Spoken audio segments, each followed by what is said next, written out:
So good morning dear students, welcome back in HWA current affairs classes. सबसे पहले तो आप सभी को हिंदू नववर्ष की हार्दिक शुभकामनाएं। और आज से नवरात्र भी स्टार्ट हो रहे हैं, तो सभी को, जितने भी भाई बहन हैं, सभी को नवरात्र की भी हार्दिक शुभकामनाएं। आज प्रथम दिन है नवरात्र का, तो इसी के साथ ही हम लोग शुरू करने वाले हैं 30 मार्च 2025 का करंट अफेयर। जो भी बच्चे करंट अफेयर की क्लास ले रहे हैं, मैं डेली अपनी क्लास में बताता हूं कि आप लोग सीरियस होकर फुल क्लास देखा करो, क्योंकि जो बच्चे सीरियस हैं, जिनको कंटेंट का पता है, वही लोग केवल इसकी इंपॉर्टेंस समझ पाएंगे। तो जो भी बच्चे देख रहे हैं, लास्ट तक जरूर देखिएगा। लास्ट में मैं आप लोगों से क्वेश्चंस भी पूछता हूं, जिसके आंसर आप फाइंड आउट करते हो, तो इससे आपकी करंट की तैयारी बहुत अच्छी हो जाती है।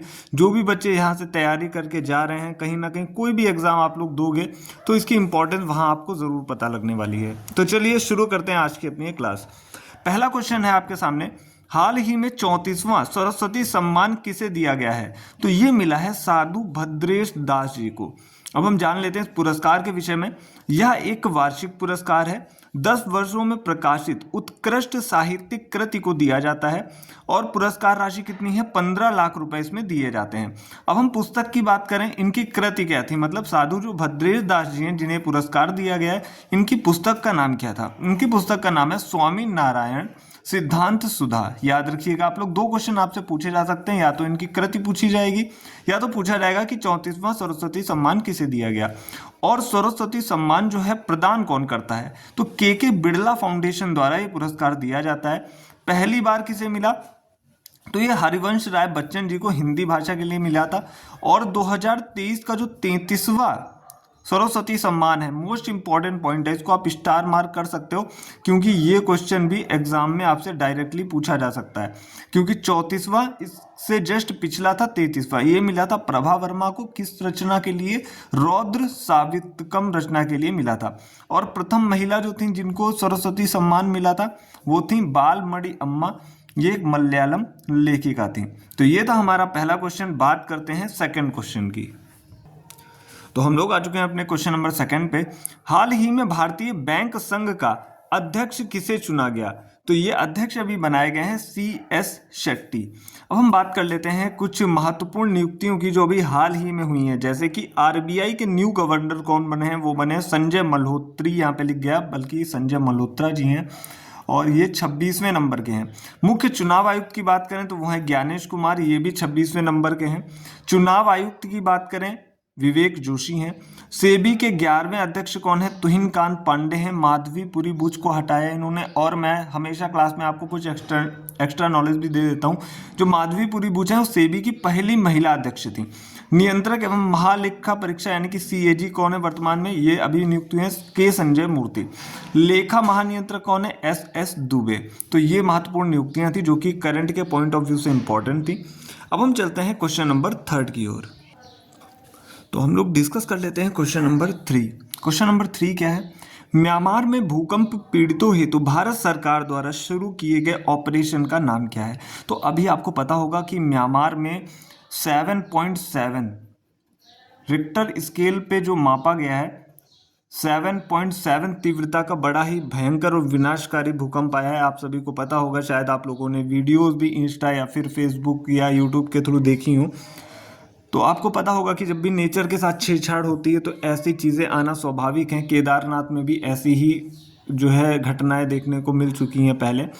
और अभी ये भूकंप आया है 7.7, इसकी तीव्रता मापी गई है रिक्टर स्केल पे। कहाँ आया है? म्यांमार में आया है। तो भारत सरकार ने भी एक ऑपरेशन शुरू किया है, ऑपरेशन ब्रह्मा। अगर एग्जाम में क्वेश्चन आता है ऑपरेशन ब्रह्मा किसने शुरू किया, तो भारत सरकार ने म्यांमार में जो भूकंप पीड़ित हैं उनके लिए शुरू किया है। तो म्यांमार की राजधानी की बात करें तो नैपीताव उसकी राजधानी है। और बात करते हैं यहाँ की करेंसी, तो क्यात है। और मोस्ट इम्पॉर्टेंट पॉइंट है, कुछ रिलेटेड नॉलेज हमेशा आपको मैं हर क्वेश्चन के साथ में देता हूँ। ऑपरेशन करुणा जो चक्रवात प्रभावित म्यांमार में सहायता के लिए शुरू किया गया। ऑपरेशन गंगा यूक्रेन में फंसे भारतीयों ने शुरू किया था, ये सब भारत सरकार ने शुरू किए हैं। ऑपरेशन देवी शक्ति अफगानिस्तान में जो भारतीय फंसे थे उनके लिए शुरू किया गया। ऑपरेशन दोस्त तुर्की सीरिया में जो भूकंप आया था उसके लिए शुरू किया गया था। ऑपरेशन कावेरी सूडान से अपने नागरिकों को निकालने के लिए ऑपरेशन कावेरी शुरू किया गया था। चलते हैं 4th नंबर के क्वेश्चन की ओर। बात कर लेते हैं क्वेश्चन नंबर 4 की। क्वेश्चन नंबर 4 क्या है?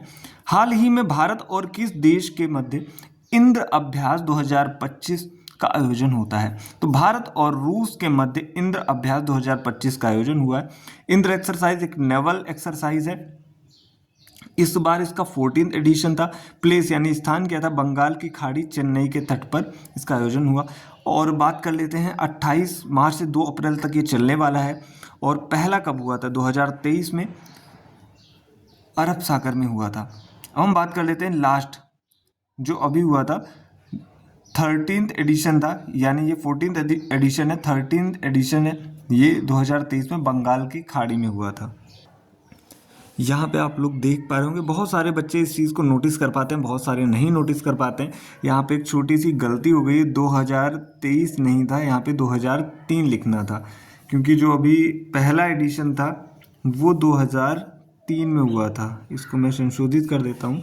तो पहला जो संस्करण था 2003 में अरब सागर में हुआ था। अभी जो लेटेस्ट है 13th वाला हुआ था बंगाल की खाड़ी में।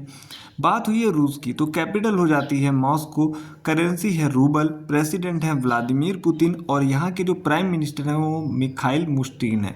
संसद की बात करें, कई बार जो वनडे एग्जाम्स हैं जैसे जीडी वगैरह के एग्जाम है वहाँ ऐसे क्वेश्चन आपको देखने को मिल जाएंगे। तो संसद है वहाँ की ड्यूमा। अब हम बात करते हैं अगले क्वेश्चन की, यानी कि क्वेश्चन नंबर 5 की। तो क्वेश्चन नंबर 5 आप सभी के सामने है। क्वेश्चन नंबर 5 क्या कहता है?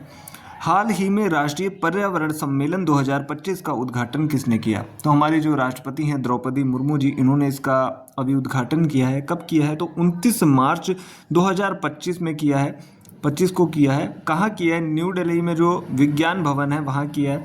अध्यक्ष कौन है इसके? तो प्रकाश श्रीवास्तव इसके अध्यक्ष हैं। बस आप लोगों को इतना याद रखना है, राष्ट्रीय पर्यावरण सम्मेलन कहाँ हुआ है और किसने इसका उद्घाटन किया है। बात कर लेते हैं अगले क्वेश्चन की, यानी कि क्वेश्चन नंबर 6 की।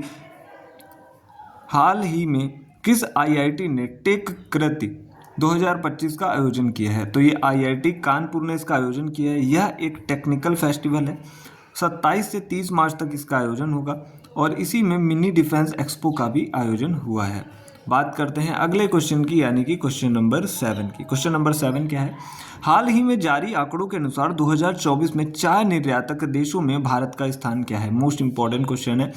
तो इसमें जो है भारत का स्थान है 2nd। तो अभी हाल ही में भारत ने श्रीलंका को चाय उत्पादन में पीछे करते हुए दूसरा स्थान हासिल कर लिया है। पहले नंबर पे है केन्या। और बात करते हैं कुछ और इम्पॉर्टेंट पॉइंट, जैसे कि दुग्ध उत्पादन में शीर्ष पे कौन है? तो अपना प्यारा देश भारत है। कॉफ़ी उत्पादन में पूछा जाता है तो भारत 7वें नंबर पे है। ये कुछ पॉइंट हैं जो कि मोस्ट इंपॉर्टेंट हो जाते हैं, ये पॉइंट भी आप लोग याद रखिए।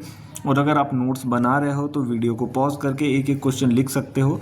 और क्वेश्चंस ऐसे मैं फाइंड आउट करके लाता हूँ जो आपके एग्जाम में आने के लायक हैं। एक्स्ट्रा क्वेश्चन मैं आपको नहीं कराता हूँ। चलते हैं अगले क्वेश्चन पे, यानी कि क्वेश्चन नंबर 8 पे। तो हम बात करने वाले हैं क्वेश्चन नंबर 8 की। क्वेश्चन नंबर 8 क्या? हाल ही में L&T ने अपना ब्रांड एम्बेसडर किसे नियुक्त किया है? तो जसप्रीत बुमराह को L&T ने अपना जो है ब्रांड एम्बेसडर नियुक्त किया है। और बात करते हैं कुछ इंपॉर्टेंट जो पॉइंट्स हैं, जैसे कि स्केचर्स के अभी कौन बने हैं? ये भी जसप्रीत बुमराह ही बने थे। गो कि कौन बने? ऋषभ पंत हैं। टाटा मोटर्स ने अपना ब्रांड एम्बेसडर किसे बनाया? विक्की कौशल को बनाया। फिट इंडिया आइकन अभी कौन बने थे? तो ये बने थे आयुष्मान खुराना। अब हम बात कर लेते हैं अगले क्वेश्चन की, क्वेश्चन नंबर 9 की। हरून ग्लोबल रिच लिस्ट 2025 के अनुसार दुनिया में सबसे अधिक अरबपति कहाँ रहते हैं? तो ये रहते हैं यूएसए में, यानी कि अमेरिका में। अमेरिका की बात करें तो यहाँ कुल 870 अरबपति रहते हैं। चाइना में 823 और भारत में 284। तो भारत है तीसरे नंबर पे। बात करते हैं 10वें क्वेश्चन की। 10वां क्वेश्चन क्या है हमारा? हाल ही में अंतर्राष्ट्रीय शून्य अपशिष्ट दिवस 2025 कब मनाया गया? 30 मार्च को। थीम क्या है? फैशन और वस्त्रों में शून्य अपशिष्ट की ओर। ये थे हमारे आज के टॉप 10 क्वेश्चंस। अब हम बात करते हैं, मैंने कुछ क्वेश्चंस बढ़ा दिए हैं, आपकी मेहनत भी बढ़ा दी है, क्योंकि जो बच्चे सीरियस हैं वो मेहनत करने से कभी भी नहीं डरते हैं। ये क्वेश्चन ऐसे हैं, आपको 1 या 2 नंबर दिला के जाएंगे करंट अफेयर में अगर आते हैं तो। ऐसा कोई फिक्स नहीं होता है कि क्वेश्चन आएंगे, लेकिन संभावना होती है कि ये क्वेश्चन आ सकते हैं। तो जिनकी संभावना हो सकती है वो तो आपको बिल्कुल रटे हुए होने चाहिए। जैसे कि आपको जवाब देने हैं आज इतने क्वेश्चंस के, अगर आप नहीं दे सकते हो तो मुझे व्हाट्सएप पे आप रिप्लाई कर सकते हो। पुरुष व महिला कबड्डी विश्व कप 2025 का विजेता कौन है? नटिम्बु नंदी नदैतवा किस देश की पहली महिला राष्ट्रपति बनी है? 59 नंबर का ज्ञानपीठ पुरस्कार किसे मिला है? और 58 भी आप लोग याद रखिएगा, जगत गुरु रामभद्राचार्य और गुलजार को दिया गया था। और 59 का आपको बताना है। दुनिया का सबसे बड़ा चाय निर्यातक कौन बना है? शब्दों पे ध्यान दीजिएगा, चाय निर्यातक कौन बना है? सहकार टैक्सी सेवा किस सरकार ने शुरू की है? उत्तर भारत का पहला परमाणु ऊर्जा संयंत्र स्थापित कहाँ होगा, यानी स्थापना कहाँ होगी इसकी? और एनडीवी में शामिल होने की घोषणा भी हाल ही में किसने की है? और अगर आप इतने क्वेश्चंस के रिप्लाई नहीं दे पाते हैं तो आप व्हाट्सएप नंबर सभी को पता है, आप वहाँ पे रिप्लाई दे सकते हो। मैं आप लोगों की स्टोरी मेंशन कर दूंगा, और जो भी बच्चे रिप्लाई देते हैं तो मुझे अंदर से मोटिवेशन मिलता है कि मैं आपके लिए और भी बेस्ट कंटेंट फाइंड आउट करके लेके आऊँ। तो आज के लिए इतना ही, मिलते हैं next day next important current affairs के साथ। Thank you.